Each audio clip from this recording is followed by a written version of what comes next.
This morning our children's story is about a little boy named Pedro. Okay, Pedro was a boy from South America, and he didn't go to school. He was shepherding his goats on the hill, and just watching the clouds, watching the sky change. And as he was sitting there one day at a big, well, he wasn't actually from South America, he was from Mexico. Well, from the Americas. Anyway, and he had a big sombrero. Who knows what a sombrero is? Yes? A hat. Is it a normal hat? What does it look like? It's got a big pointy top, right? Big and round. Right. He was sitting with his poncho and his big sombrero, and he was herding his goats. And as he was sitting there, someone came up behind him. And he got a fright, but before he could run away, the person smiled and started talking to them. And he said, "Son, would you like to go to school?" And Pedro thought, he's not quite sure what school looks like. Is it a good thing or a bad thing? Is it like going to the city? Or is it like going hunting across the mountains? What is school? He didn't know, but after having a little talk with the missionary, he thought, well, maybe school sounds like something fun. Maybe I'd like to find out. So Pedro decided to show up for school. So when the day came for the mission school to open, Pedro was right there. He saw a number of things that interested him in the little schoolroom, but there was one thing that was a great curiosity indeed. It was a queer little object on the teacher's desk. After a time, Pedro decided to ask the teacher what that queer little thing was. "Teacher, what is this?" "That, Pedro, is a clock," she answered. Pedro didn't know any more now than he did before. Did that answer his question? "What's a clock?" "What is it for?" he asked. "It tells me the time of the day," she replied. "I can sit right here in this room and tell where the sun is all day long by looking at that little clock.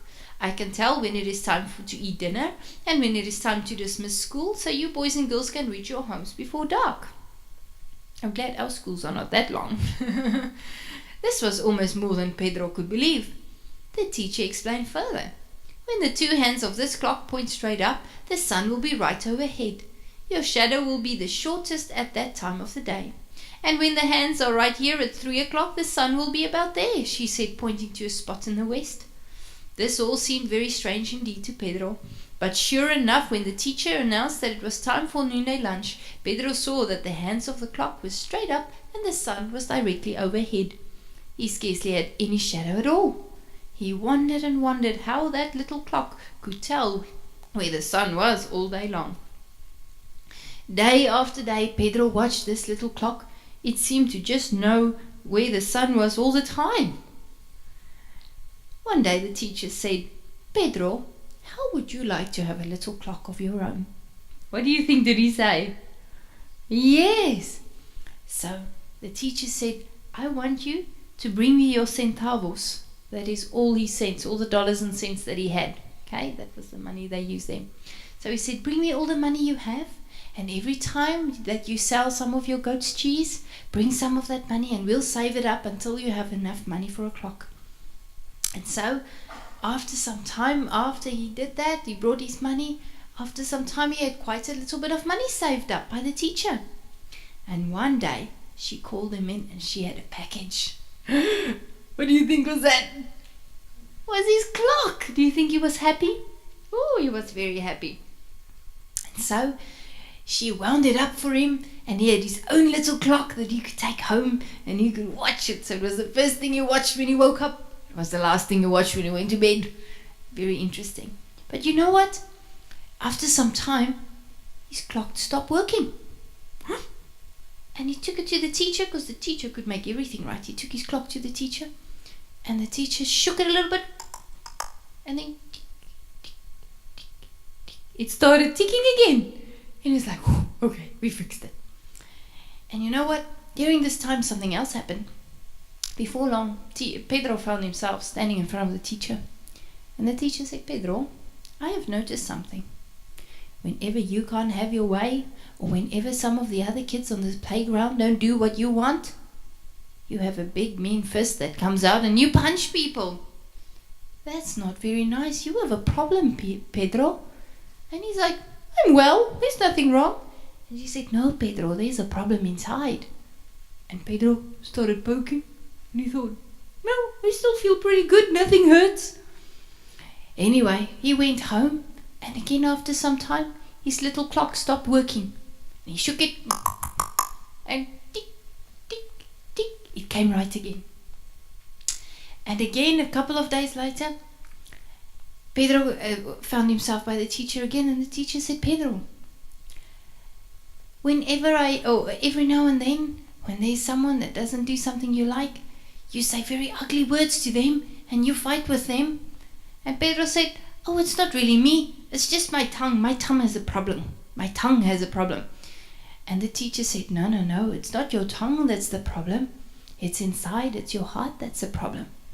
And Pedro felt his heart. You know, when she said your fist, you should stop fighting, he said, my fist is a problem, I can't control it. When someone says something bad, I just go punch. Oh, and now, and the teacher said, no, your heart has a problem. So you know what? All this was going on, and one day, so Pedro still has his little clock at home. One day his clock stopped working again. The arms were not moving. And Pedro shook it. Shook it again. He shook it some more. Nothing happened. It didn't get right. And Pedro thought, oh no. And nothing could fix it. He took it to the teacher, and the teacher said, Pedro, you have to have someone look at this. I can't fix this today. So Pedro took his clock home. And you know, one day his dad said, come Pedro, we're going to have to walk to the city to sell some of our goat's cheese. And Pedro thought, I can take my clock. So he was packing all these things, and I thought, that's an awfully heavy clock to be carrying, because they had to walk to the city, and that was on the other side of the mountain, right? No cars that they could take. So he thought, well, I'm not going to carry the whole clock. What if I just took out the bits that doesn't work? The arms don't work anymore. I'll just take the arms off, and we can take that with, and they can fix the arms, and I can come and put them back. Then I don't have to carry the whole clock, and that will help me. So he carefully opened the little glass case, and he took off the arms, packed it in his pack, and then they went off to the city. They walked there. And when he got to the city, he went to the watchmaker, and he said, please sir, can you fix these arms? There's something wrong with them. They don't work. And the watchmaker looked at the clock arms, and he said, no son, there's nothing wrong with these arms. There's something wrong inside this clock. There's all sorts of dust and dirt inside your little clock, and that's why it doesn't work anymore. If you bring me the whole clock, I can fix the inside, and then these arms will work again. And you know, then a little light went on for Pedro. And I was thinking, every time I do something wrong, I tell the teacher, oh, it's my tongue. Oh, it's my arm. My arm doesn't want to stop doing bad things. And the teacher was saying, no, it's inside. And Pedro understood. It's inside that's the problem. If we fix the inside, will the arms work again? Will the tongue not say bad words? Yes. So Pedro went back to his teacher, and he said, teacher, I understand now. Just like my clock, the problem is my heart. If my heart gets fixed, then I will no longer do the bad things. And I want you guys to also think about that. We need to pray that God will give us a clean heart. If our heart is right, and that incidentally also ties in with what we did in the lesson as adults, if our heart is right, it will be easy to do what's right. It will be easy to be obedient, right? Because we love God. So we can ask God today to help us to love Him, to take our lives and take our hearts and help us to be obedient because we love Him. All right. Thank you guys. You can go sit down.